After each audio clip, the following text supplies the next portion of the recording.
Magandang hapon sa ating lahat. Ito rin po ang ating latest weather update ngayong araw.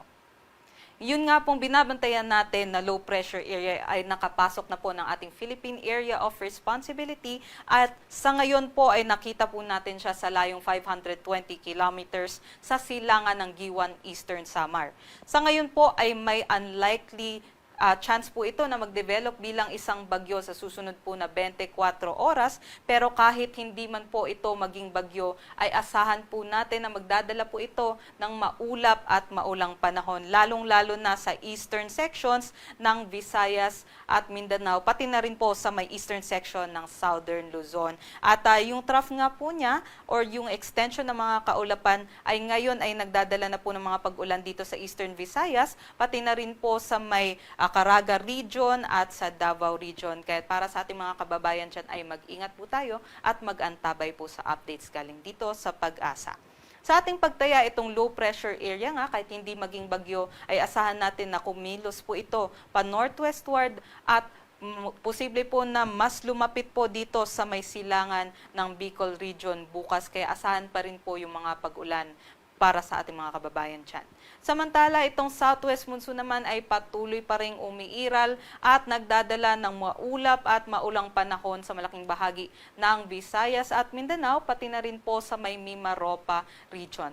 Pero dito naman po sa may Metro Manila at sa nalalabing bahagi po ng Luzon, yun nga po, mapapansin po natin na wala po masyadong kalat-kalat na kaulapan, pero may mga tuldok-tuldok po tayo ng mga kaulapan dyan. Yun po yung ating mga convective clouds o yung mga kaulapan po na posibleng maging thunderstorms, kagaya po nung nangyari kaninang hapon dito sa Metro Manila na biglang buhos po yung mga ulan natin dahil po dito sa thunderstorms. Kaya mag-ingat pa rin po tayo, asahan pa rin po natin na posible po yung mga thunderstorms sa Metro Manila at nalalabing bahagi ng Luzon.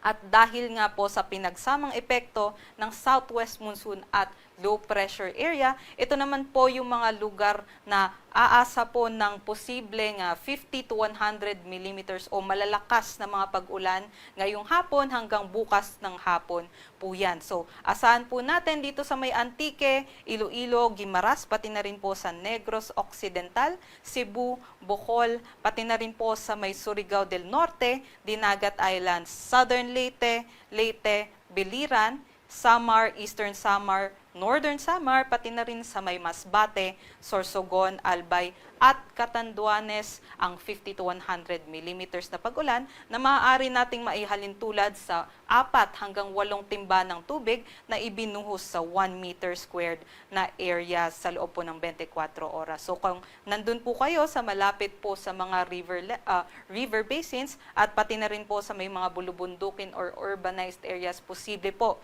yung mga flash floods at landslides na dala po ng southwest monsoon at pati na rin po yung low pressure area na ating binabantayan.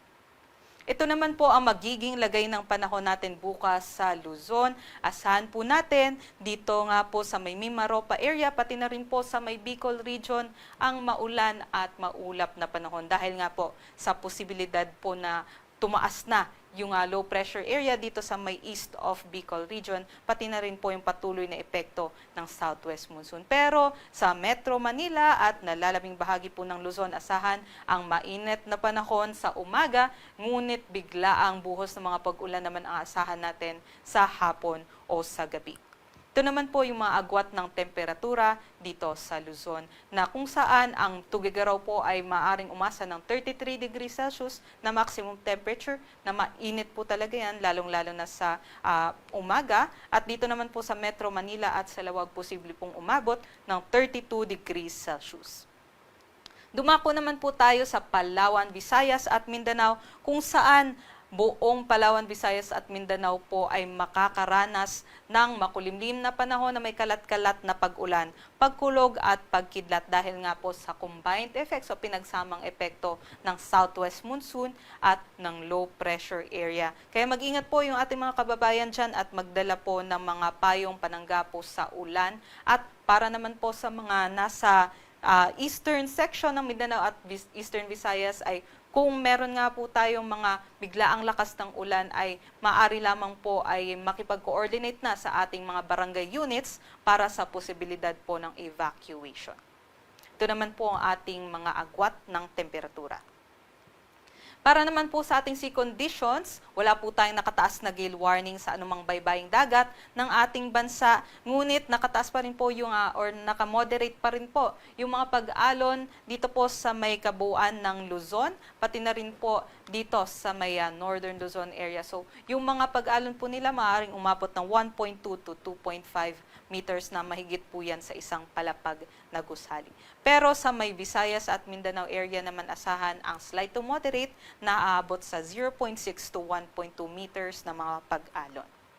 Ito naman po ang ating 3-day weather outlook sa Luzon. Simulan po natin dito sa may Bicol region or sa may Legazpi City kung saan yung epekto nga po ng LPA magpapatuloy po from ngayon po hanggang sa Tuesday. So, posible po kasing umakyat na nga po yung LPA at makaranas na po dito sa may Bicol region, pati na rin po sa may Calabarzon at sa may Mimaropa area ng mga maulan at makulimlim na panahon dahil po nga sa LPA. Pati na rin po dito sa Metro Manila, habang lumalapit yung LPA ay maaari na po tayong makaranas ng mga pag-ulan starting po sa Monday hanggang sa Tuesday po yan. So, Monday, unang araw ng Setyembre, asahan po natin ang mga pag-ulan sa Southern Luzon area, pati na rin po sa Metro Manila at Central Luzon. Pero dito naman po sa Northern Luzon area, yung mga pag-ulan natin na dahil po posible sa Southwest Monsoon ay magsimula na po by Wednesday. At yun nga po, kahit po bahagyang maulap o hanggang maulap po yung ating papawirin sa nalalabing araw ng Monday to Wednesday, ay magdala pa rin po tayo ng payong panangga po sa posibilidad ng localized thunderstorms. Dito naman po sa Visayas, asahan po natin magpapatuloy yung mga pag-ulan natin. Starting po dito sa may Eastern Visayas, no? Posible pong habang pumalayo na po yung low pressure area, ay makaranas na po tayo ng mas aliwalas na panahon by Tuesday po yan.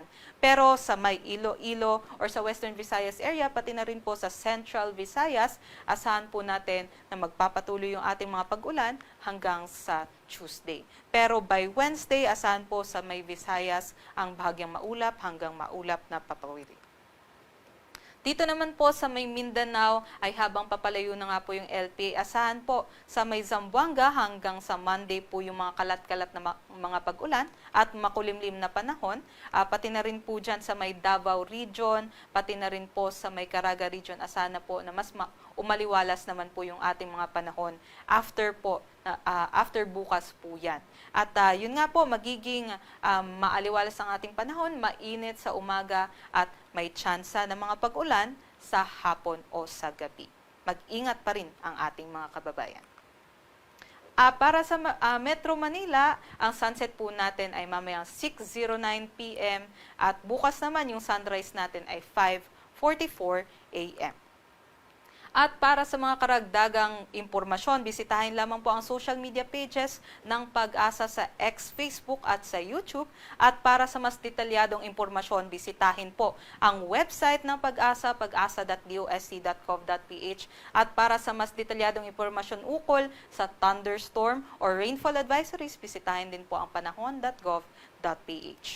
Muli ito po si Lian Loreto. Mag-ingat po tayong lahat.